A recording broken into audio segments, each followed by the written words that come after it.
ఒక వ్యక్తి ఒక ఆటలో కానీ, ఒక వ్యాపారంలో కానీ, ఒక ఉద్యోగంలో కానీ రాణించాలంటే, లేదంటే పోటీ అనేది జరుగుతున్న నేపథ్యంలో అవతల వ్యక్తిని ఏ విధంగానైనా తొక్కేసి, అణిచివేసి, ప్రలోభాలకు గురిచేసి తొక్కుకుంటూ ఎదగాలని చూస్తూ ఉంటాడు.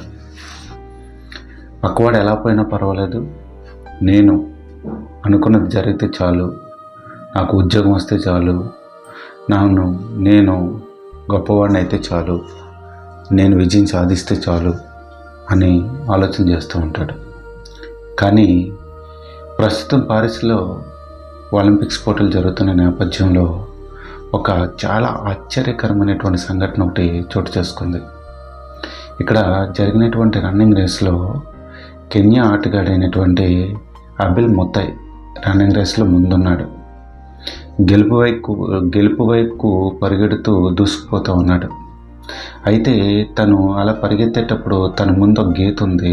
ఆ గీతను చూసి అదే ఫినిషింగ్ లైన్ అనుకొని పొరపడి ఆగిపోతాడనమాట. అయితే తన వెంటే ఒక స్పానిష్ ఆటగాడైనటువంటి ఇవాన్ ఫెర్నాండెజ్ పరిగెడుతూ వస్తూ ఉన్నాడు. ఇతను ఆ కెన్యా ఆటగాడైనటువంటి అబిల్ ముతాయ్ని పట్టించుకోకుండా కనుక వెళ్ళిపోతే ఖచ్చితంగా ఇతనే విన్నర్ అయ్యి ఉండేవాడు, బంగారు పథకం సాధించేవాడు. కానీ అతనిలో ఏదో మానవత్వం అతన్ని అలా చేయనివ్వకుండా ఆపేసి తను ఏం చేస్తూ ఉంటాడంటే, ముందుకు పరిగెత్తు అని చెప్పేసి ఆ కెన్యా ఆటగాడి యొక్క వీపు తట్టినప్పుడు, నువ్వు పరిగెత్తు అని చెప్పినప్పుడు ఆ కెన్యా ఆటగాడు ఇంకా ముందుకు పరిగెత్తి ఆ యొక్క ఫినిషింగ్ లైన్ చేరుకొని బంగారు పథకం సాధిస్తూ ఉంటాడనమాట. ఈ స్పానిష్ ఆటగాడైనటువంటి ఇవాన్ ఫెర్నాండెజ్ రన్నరప్తో సరిపెట్టుకుంటాడు.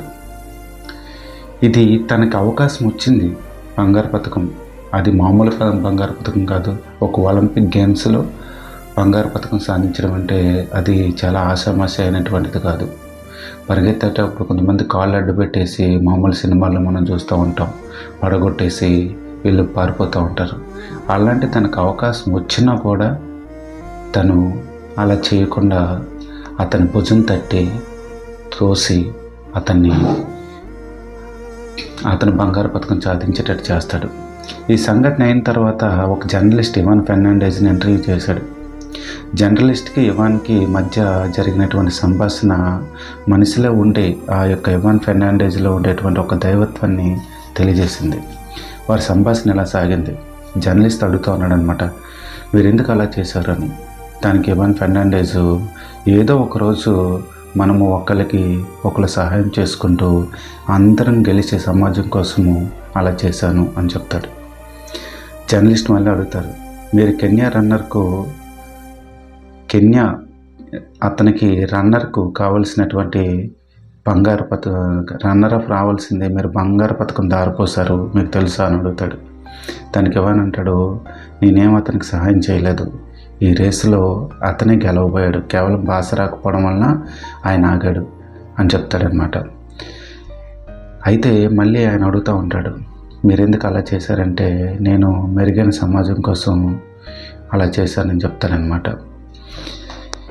మళ్ళీ ఆయన ప్రశ్నించినప్పుడు, నేను అలాగా బంగారు పథకం మీకు రావాల్సింది మీరు ఎందుకు దారిపోసారని అడిగినప్పుడు, ఒకవేళ నేను గెలిచినా కూడా ఆ గెలుపుకి విలువేముంటుంది, నా తల్లి నా గురించి ఏమనుకుంటుంది, మానవీయ విలువలు ఒక తరం నుంచి మరో తరానికి పరిగెడుతూ అందించబడాలి. మన పిల్లలకు మనం అదే నేర్పాలి. మన పిల్లలకు మనము సరైన మార్గంలో వెళ్ళడం నేర్పాలి. తప్పు మార్గంలో వెళ్ళి గెలవడం మన పిల్లలకు మనం నేర్పకూడదు. అలా కాకుండా మానవీయ విలువలు పెంచుతూ ఒకరికొకరు సహాయపడుతూ పురోగమించాలి. ఎందుకంటే నిజాయితీ, నైతిక విలువలే ఎప్పుడూ విజయం సాధిస్తాయి. ఇవాన్ ఫెర్నాండెజ్ చెప్పినటువంటి మాటలు జర్నలిస్ట్కి ఇంకా ఏం మాట్లాడకుండా చేశారన్నమాట. ఇంకా అతను ఇంటర్వ్యూ చేయలేకపోయాడు. ఒక మనిషిలో, అతని యొక్క వ్యక్తిత్వంలో అతనికి దైవత్వం కనిపించింది. ఇంకా ఆ యొక్క జర్నలిస్ట్ దగ్గర మాట్లాడలేవు, సైలెంట్గా వెళ్ళిపోయాడు. ఇక్కడ ఫెర్నాండెజ్ బంగారు పథకం గెలవకపోవచ్చు, రన్నరప్తోనే సరిపెట్టుకుని ఉండొచ్చు. కానీ ఆ యొక్క మ్యాచ్ చూసినటువంటి వాళ్ళు తర్వాత సోషల్ మీడియాలోనూ ఆ టీవీల్లోనూ ఇది వైరల్ అయ్యి ప్రపంచం అంతా కూడా ఈ రోజున ఇవాన్ ఫెర్నాండెజ్ని అభినందిస్తూ ఉన్నారు. ఇది కదా నిజమైనటువంటి వ్యక్తిత్వం అని కొనియాడుతూ ఉన్నారు. మరి దీన్ని చూసి పిల్లలు కానీ, పెద్దలు కానీ, యువత కానీ చాలా విషయాలు నేర్చుకోవాలి.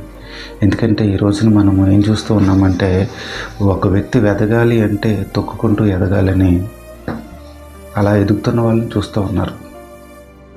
అలా నైతికంగా దెబ్బతీసి, మాటల వలన, చేతల వలన దెబ్బతీసి ఎదిగే వాళ్ళని చూస్తూ ఉన్నారు. అలా కాకుండా ఇలాంటి వీడియోలు, ఇలాంటి యొక్క సన్నివేశాలు చూసినట్లయితే తన తప్పుడు మార్గంలోకి వెళ్లకుండా నీతిగా, నిజాయితీగా గెలవడం ఎలా నేర్చుకుంటారు, ఎదగడం ఎలా నేర్చుకుంటారు.